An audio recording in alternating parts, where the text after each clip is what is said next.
Bonjour à toutes et à tous et bienvenue dans cette vidéo qui va présenter un nouveau site de la communauté nouvelletechno.fr qui est un site de simulation d'accès à une API REST, et donc vous allez pouvoir utiliser ce site pour faire en sorte de tester vos appels Ajax dans votre code et de voir un petit peu si votre code fonctionne comme vous l'attendiez et vous redonne les bonnes informations. C'est également un site qui peut être utilisé à des fins de formation pour tester justement et apprendre de nouvelles méthodes de codage et d'accès à une API distante. Donc si on regarde ce site, il s'agit de freefakeapi.io, et donc ce site fait en anglais de façon volontaire vous donne accès à différentes ressources, et vous y avez accès de deux façons. Soit vous avez un accès public, c'est-à-dire qu'il ne nécessite pas de passer par des routes d'authentification avant d'accéder aux ressources, soit donc le bouton rouge avec authentification par JSON Web Token. On va regarder un petit peu comment tout ça fonctionne. Donc pour commencer, vous choisissez un des deux et vous allez arriver donc sur la documentation qui vous donne un certain nombre de ressources et les méthodes qui sont utilisables pour y accéder. Vous avez les ressources en gros titres sur le côté gauche, hein. Vous avez les utilisateurs, les posts et les commentaires, donc ce sont des ressources de blog, hein. Users ce sont les auteurs, posts ce sont les articles, et comments ce sont les commentaires. Le site va évoluer avec de nouvelles ressources qui seront mises à disposition. Et donc on imagine par exemple vous souhaitez utiliser la première route qui va vous permettre de récupérer une collection d'utilisateurs. Eh bien on vous indique qu'il s'agit d'une méthode get et que vous devez utiliser la route /API/users. Donc pour y accéder, vous avez directement les différents paramètres qui seront demandés. Donc là il est précisé qu'on n'a pas de paramètres particuliers, et donc vous allez avoir le code réponse qui sera donné. Et vous avez un exemple donc de réponse qu'on pourra récupérer. Donc si par exemple dans mon URL je rajoute /users de façon directement donc en le saisissant, hein, juste pour voir, eh bien je vais récupérer les ressources venant de la base de données, et donc chacune des ressources va avoir un certain nombre de propriétés qui vont me permettre donc de faire ce que je veux après avec. Donc par exemple pour le premier utilisateur, on a son ID, on a son nom d'utilisateur, on a son email et on a la durée de sa session. Donc ça c'est la durée de validité du token qui sera utilisable à partir de cet utilisateur. Donc par exemple l'utilisateur numéro 2 a une session plus courte, l'utilisateur numéro 3 a une session plus longue, et donc vous allez pouvoir comme ça accéder aux différentes informations. Bien sûr, on ne va pas utiliser l'accès en direct comme ça par l'intermédiaire du navigateur. Donc on utilisera plutôt de l'Ajax, hein, avec soit du curl en PHP ou directement avec Fetch en JavaScript, ou tout autre accès à distance. Et donc vous allez pouvoir également le simuler. J'ai ouvert un logiciel qui s'appelle Insomnia. Donc ce logiciel vous permet de gérer, hein, directement vos appels Ajax également de la même façon. Donc par exemple, je peux, sur le bouton plus ici, dire je veux faire une nouvelle requête. Donc là par exemple, ça va être users. Et donc je vais choisir la méthode. Alors je vais voir si je peux zoomer. Je peux pas zoomer, je crois. Si zoom in, hop, je vais zoomer encore un peu. Voilà. Et donc je vais aller chercher la route qui m'intéresse, donc c'est freefakeapi.io /users, et donc là si j'envoie la requête en mode get, eh bien je vais avoir la liste des utilisateurs. Il y en a 10 hein, actuellement dans la base de données, et j'ai les différents utilisateurs. Je peux bien sûr également, si je le souhaite, mettre des informations complémentaires. Donc par exemple, si je regarde dans la documentation, on me propose également d'accéder à une seule et unique ressource, et donc là, je vais mettre un ID un petit peu plus loin. Et donc si on regarde l'exemple, donc on me dit de remplacer l'ID dans l'URL directement, et donc ça sera /, alors c'est pas post, c'est users, il y a une petite erreur dans la doc, et ça sera corrigé, et donc le / et le numéro, qui va me permettre d'accéder à la ressource qui m'intéresse. Donc là par exemple, si je fais une nouvelle requête et que, hop, je vais appeler ça user, et donc je mets directement ici /users/3 par exemple, c'est comme dans la documentation, eh bien je vais récupérer l'utilisateur numéro 3 de ma base de données. Donc à partir de là, je vais avoir accès à différentes informations il y a un petit, je suis en train de voir, hop, raw data, donc on a les échappements qui s'affichent, mais directement on aura les ressources quand même comme il faut. Donc là, je vais pouvoir accéder à mes différentes ressources de cette façon-là. Si je souhaite éventuellement accéder donc à la liste des postes, ben, ça va être exactement la même chose. Je mets /API/post, donc là je vais reprendre, hop, et je vais faire une nouvelle requête, hop, post en get, et donc là je colle et je mets non pas users mais post, et si je mets juste /post, je vais avoir la liste des articles, et si je mets directement /post/5 par exemple, eh bien quand je vais, hop là, 5, eh bien je vais directement ici avoir accès au poste numéro 5. Et vous avez également des liens qui sont directement faits par l'intermédiaire de la réponse. Vous savez quel est l'utilisateur qui a écrit, alors là c'est user 5, comme par hasard c'est tombé là-dessus, mais si je mets 7, j'ai l'article 7 et l'utilisateur 6 qui l'a écrit. Et en plus, dans ces réponses, vous avez les liens qui vont vous permettre de savoir quelles sont les routes que vous devez utiliser pour modifier l'article ou pour le supprimer. Maintenant, si je veux faire un ajout, donc ce sera ajout post, eh bien là, je vais devoir utiliser une autre méthode. Donc pour ce faire, si je vais dans la liste, ajouter une ressource d'article post, eh bien je vais devoir utiliser la méthode post, justement. Et donc je dois lui envoyer un JSON qui correspondra à ce que je veux écrire. Donc là pour ce faire, je vais d'abord mettre ici API post et je dois utiliser la méthode post. Si je l'envoie comme ça, on va me dire désolé mais ton JSON est invalide. Pourquoi? Parce que dans body, je dois mettre un JSON qui correspond, hop là, il ne l'a pas pris, qui correspond donc au modèle. Et donc là, imaginons je prends ce modèle, hop, je vais le coller. Donc je prends juste un modèle comme celui-là, donc on me demande un titre, un contenu, un slug, une image, donc c'est une URL, et un user ID. Si je valide comme ceci, eh bien on va me répondre qu'on a bien créé un message, un post qui a l'ID 188 dans la base de données. Il a bien les différentes informations que je viens d'envoyer, et on a les liens pour pouvoir y accéder. Alors c'est une simulation sur ce site, donc on a bien un 201 d'ailleurs, created. C'est une simulation sur ce site, ça veut dire que ça n'est pas réellement créé dans la base de données. Vous ne pouvez pas réaccéder à cet article par la suite. Mais par contre, si je loupe un petit peu mon coup et que j'enlève une information, eh bien dans ce cas-là, je vais avoir une réponse me disant « Attention, les données sont incomplètes.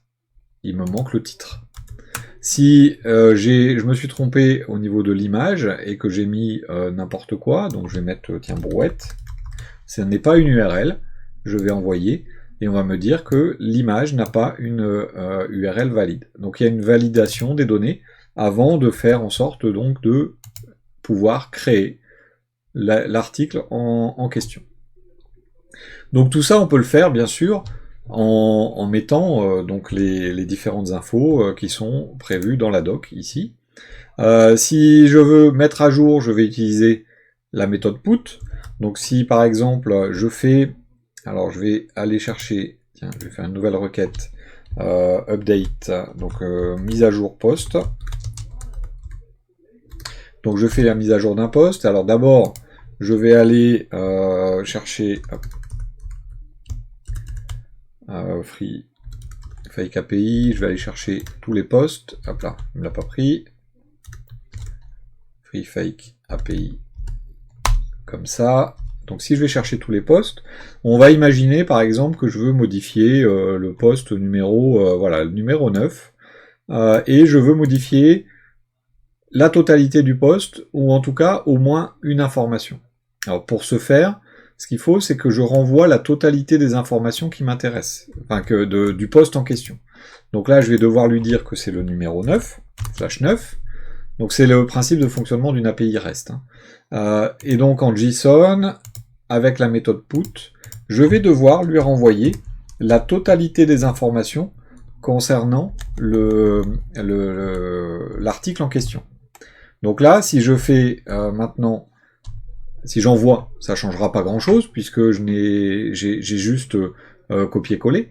Mais si par exemple ici, le titre, je le change, eh bien, je mets brouette, je vais faire send, et je vais... Ah, il me dit invalide JSON. Oui, c'est la virgule qui est au bout, il me mettait un point rouge, je n'avais pas vu, voilà. Je vais donc recevoir un truc qui va pas, alors ID, title, content, slug, picture, user, c'est étonnant parce que c'est censé marcher, alors je crois qu'il y a une petite erreur là, user ID, potentiellement, alors je vais quand même aller revoir, tiens, c'est ça, donc title, content, slug, picture, bah non c'est bon pourtant, ID, title, content, slug, picture, et user ID. Alors là, il y a un petit invalide data. Alors j'ai... Ah oui, pardon. Le user ID, c'est un entier. Voilà. Et donc, voilà, je mets en place, c'est ça de pas lire la doc. Hein. Vous voyez, la doc est claire en fonction de ce qu'on doit envoyer. Donc là, j'ai envoyé les informations. Et vous voyez que tout ça, ça n'a pas changé. Donc j'ai bien le user 3, j'ai bien l'image directement ici qui n'a pas changé. Et par contre... je vais avoir le titre qui va avoir changé par rapport au reste. Alors attention, la méthode put va impérativement nous obliger à indiquer la totalité des informations, parce que vous voyez, si j'enlève une partie, il va me dire, attention, toutes les données de la ressource doivent être dans le corps de mes données. Alors si je veux modifier uniquement le titre, parfois, il peut être nécessaire et préférable d'utiliser la méthode patch. La méthode patch qui permet de n'envoyer que l'information qui nous intéresse à être modifiée. Donc là, par exemple, je ne veux modifier que le titre. Donc si j'envoie en méthode put, ça me dit non, tu es obligé de tout mettre. Par contre, si j'utilise la méthode patch, ça va me permettre de dire, c'est bon, là, j'ai modifié uniquement mon titre. Alors, petite chose importante aussi, c'est si jamais vous mettez les informations en méthode put, mais que vous mettez des informations incohérentes, c'est-à-dire par exemple, vous mettez l'ID 19 au lieu de l'ID 9. Donc là, vous avez mis un ID qui n'est pas cohérent avec l'ID qui est dans l'URL. Donc là, je vais avoir une erreur. L'URL et la ressource ne sont pas identiques. Je n'ai pas le même ID ici et celui à l'intérieur de mon élément. Et si jamais vous mettez l'ID d'un article qui n'existe pas, eh bien, regardez la différence. Si je fais ID 9, j'envoie, on me dit 200 OK et j'ai ma ressource qui arrive. Si je mets l'ID 19, qui est un ID qui n'existe pas, je vais envoyer et j'ai un 201 created et il m'a créé la ressource numéro 19. Donc la méthode put, si jamais vous avez un élément qui n'existe pas à l'intérieur de votre base de données, eh bien la méthode put va chercher à mettre à jour, et comme elle ne va pas trouver l'élément, elle va directement le créer. Et donc bien sûr la méthode delete est une méthode qui va vous permettre de supprimer une ressource. Donc là, je veux supprimer la ressource numéro 3, eh bien je n'ai pas quoi que ce soit à mettre à l'intérieur, je vais juste faire delete, et donc je vais faire send. Je vais avoir un 204 no content avec une réponse vide, c'est tout à fait normal, puisque lorsqu'on utilise la méthode delete sur une API, on doit mettre l'ID dans l'URL et la réponse est vide. Donc il n'y a rien du tout à l'intérieur, la réponse est totalement vide. Donc ça c'est si je ne suis pas connecté, je peux utiliser donc cette API, mais je peux également utiliser l'API avec authentification. Et là je vais vous montrer, si jamais je vais changer par exemple, je veux aller chercher les posts avec l'autre version de l'API qui n'est pas /API mais /auth API. Eh bien, regardez ce qui va se passer. On va me dire, j'ai pas trouvé ton token. Ton token, il faut peut-être le donner, tu n'es pas authentifié. Donc tout à l'heure, on avait listé les users, et on avait un certain nombre de personnes qui étaient listées là. Donc par exemple, je vais utiliser Edgar Barrett, comme ça, par hasard. Et donc là, si je prends Edgar Barrett, je vais pouvoir me connecter à son nom. Donc il va falloir que je fasse une nouvelle requête. Je vais l'appeler login. Et donc ce que je dois faire pour me loguer, je dois faire un free fake API, hop, et je vais mettre, donc tiens, je vais prendre cette URL là, auth API, et là je vais mettre login. Je veux me connecter. Donc si je regarde cette route, en fait, je dois l'utiliser en méthode post. Je dois lui envoyer un username et un password. Donc là, pour le username, donc je vais déjà utiliser la méthode post. Donc si jamais je fais ça et que j'envoie, on me dit la requête est invalide. Pourquoi? Parce que en fait je n'ai pas mis les informations dans le JSON. Donc là je vais faire username. Et donc j'ai dit que le username c'était Edgar Barrett. Et dans l'API là de test, tous les mots de passe, il y a indiqué dans la documentation, tous les mots de passe sont ceux-ci. My beautiful password. Et donc je mets donc password et ceci. Et donc si maintenant j'envoie, voilà, eh bien je reçois un token. Ce token, on va aller le vérifier. C'est un token d'authentification. Et donc ce token, je vais avoir l'accès à un site qui s'appelle jwt.io. JSON Web Token. Et donc là, je vais pouvoir le coller ici. Et voyez, ici, il est marqué John Doe, 1, 2, 3, 4, 5, et ainsi de suite. Je vais coller mon token. Et instantanément, je vais avoir un certain nombre d'informations. J'ai son user ID et j'ai son adresse email.